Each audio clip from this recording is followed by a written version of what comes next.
Good morning, everyone. Welcome to Kelly's Creative Dream Studios. I really should not do this before I've had coffee this morning. But I've got a quick video for you today, but I wanted to step back in. I don't remember if I showed you where I'd gone back in and made all three of these triple belly bands. And I've done a page in each of the three signatures. So I've made a total of the 9 tags and belly bands. We did one of them and we edged it with this. Well, I went back in and I added 3 little flowers punched from this little, or snowflakes punched from this little bitty punch out of the white velvet cardstock from Stampin' Up. And then I added in these little rhinestones, also from Stampin' Up, into the center of the snowflakes to give a little bit more dimension and pop. So I have 3 pages of these, one for each of the 3 signatures in the January journal. Now, here's what I wanted to show you today. I have been working on a slim journal with Line Dot Arrow. That is Natalie, and I will link her channel down below. She has offered up a really inexpensive digital collection, and mine are all cut up, but you can see the variety of stuff here to play with. And I've gone through and I've cut everything up and ready to go. I've started with my pages. Now, a slim journal is just like a slim card. It's a 8.5 by 11 folded in half to a 4.25 by 11 journal. I've interspersed every other page is one of her digitals. Let's get it right side up. There we go. Every other page is one of her digitals, interspersed with one of my coffee dyed pages. So we have these, and this will give you an example of some of the colors I will bring into this.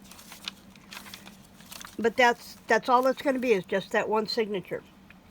I have a soft pack bubble envelope cover that I'm going to use, and I will leave the link for that from Milena Pyatt down in the description box below as well.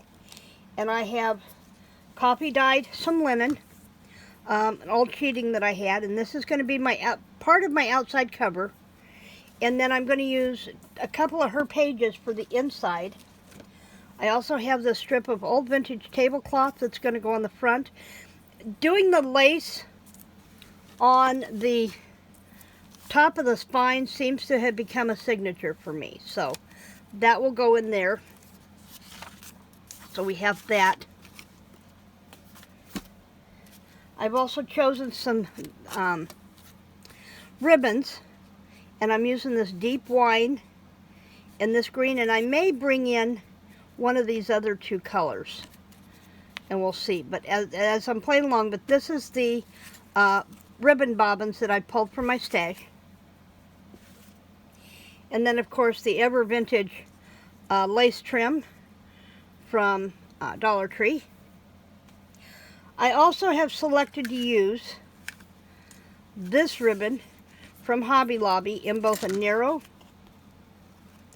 and a wide. And it's a good thing I'm going vintage, because I bought a spool of this the other day thinking I had white but not vintage. And as it turns out, I have vintage, not white. So I have those 2 to use. And next trip to Hobby Lobby, when their ribbon's on sale, I'm going to pick up a couple of spools of that in white as well. Because, you know, with white, you can dye it any color with your alcohol inks, or Rit dyes, or Easter egg dyes. Okay, then I've got a couple of pockets. These are actually tags that will go in pockets in the front and back of the journal.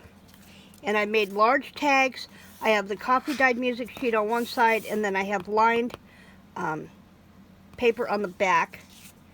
And then I've made a pocket from a ledger book that I have that goes back to, I think, 1907.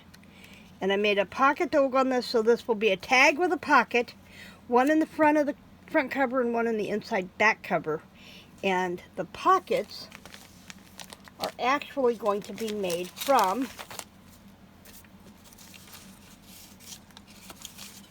I haven't decided if I'm going to use this for the pocket or if I'm going to use one of her actual pockets. I'm leaning more towards using the actual pockets. But we'll see, because I also have these tags from the kit that would fit in her pockets as well. So I have lots of options. So there's my tags for the inside pockets. And then she has these cards. She has these pockets. We have these tags. And I will also link this kit in her description box below. She also has one in Buy Me a Ko-fi. So there's another one of these. There's several of these. So quite a variety. Whoops. Smaller ephemera run away here. So there's those tags, pocket kind of things. Here are more of these. And then she has the shipping tags here. And I have printed these out on copy dyed cardstock. Then there's these. This is mostly my cardstock ephemera here. There's another one of those pockets. Some smaller cards that will make some really cute cluster ephemera. Here are small inserts into pockets. And then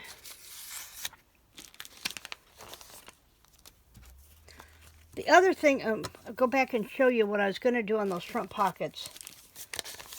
But I've got these coin envelopes from her kit, and I've dusted everything with Early Espresso ink from Stampin' Up.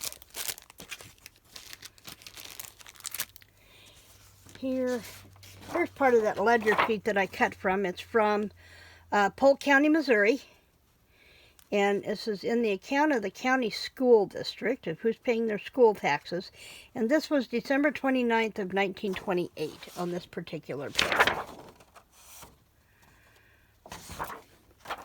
But she has, these are the pages I'm choosing from to put in the front and back covers.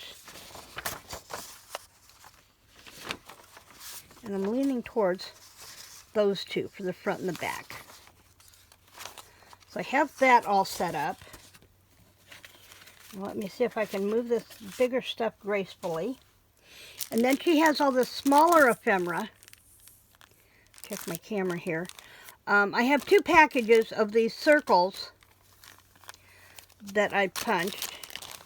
And these are easier to get to because there's fewer of them in the bag. But one of the sheets has a couple of postage stamp style items.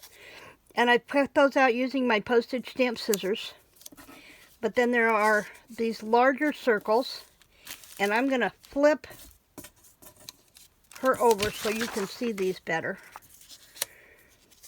Now these are white ones that I've done.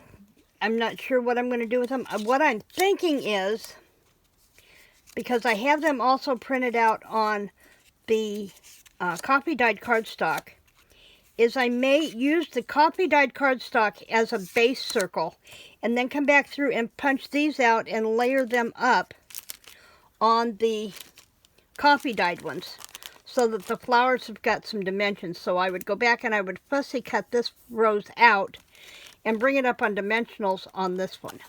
Maybe even glaze it first. A couple of these that I'm not going to do that with, I may actually go ahead and use the dimensional glaze on them. But we have them in the large and we have them in the tiny. These I had to use one of my dies to cut these out, or fussy cut. And these used almost a 2-inch die to cut those out. And these used a 1-inch die to cut those out, or I punched to use those. So she's given us lots of little things to play with. Among the things to play with are these. There's one page of flowers, and this bag always intrigues me as to how it opens. And these are printed out on the white cardstock, and that's fine because I wanted their colors to pop. So that was a miscut when I tried to use a punch on it, and the punch wasn't big enough. But then there's one page of flowers, and I've gone through and I have fussy cut out all of these flowers. I cannot wait until I get my work table cleaned off and I can start using my scan and cut for things like these. I've had my scan and cut a year, and I think I've used it twice because I just can't get it up on the work table. So we have those to work with. And the flowers are all the same, whether you have the florals here or you have them in the circles. The flowers all duplicate, so they're going to coordinate throughout the journal, and they match with they coordinate with the flowers that are in the patterned papers. So lots to play with here, and I'm looking forward to it. I've been working on it. But the other thing I thought of with the pocket was, and I'm just going to set one up here, with this tag and pocket, is at the top of all of her sheets, she has her line dot arrow logo for the paper pad, and I'm going to take and use it as an added decorative element on her pockets. So when I sell this album, people will know that line dot arrow is where a lot of these papers came from, and they will have her information she can go in and look at. So I will have these, and I have others of these also, and I can either put it up there and let it ride below, or I can layer it down below, bring it down as a third layer down. So that's what I'm playing with here at Kelly's Creative Dream Studios for a while. There's still plenty of time to jump in. It's not so much a challenge as it is she's just using this as an opportunity to introduce some of her new collections. And so I will link her channel, her Etsy store down below, so you can go check her out. And I will link Melina Pyatt's video. Remember, that is the daughter of Miss E over at Scrapbooking with Me. And for how she did her soft cover for her Junk Journal January. She's doing, her and her mom are both doing the Junk Journal January. And she shows in her video how to do, how to put your cover together with stitching if you don't have a sewing machine. So it's something you might want to check out. Particularly if you are a crocheter or would like to learn the basics of crochet. Melina will walk you through that. That is it for me today. I'm off to a writing retreat with my Hearties group. And I will be back here on... I'm not sure if I'll be back here on Monday, but I know I'll be back here next week because we're going to have week 4 coming up. We'll have another Gail Agostinelli Spotlight. And on Thursday, Gail is on my blog. And you're not going to want to miss that because she offers some great studio tips as well as things to think about if you want to move your crafting hobby into a crafting business. So stay tuned for that. In the meantime, remember, like, share, subscribe, and click the notification bell so you don't miss any of the content coming your way. Have a pleasant weekend, everyone, and creative blessings.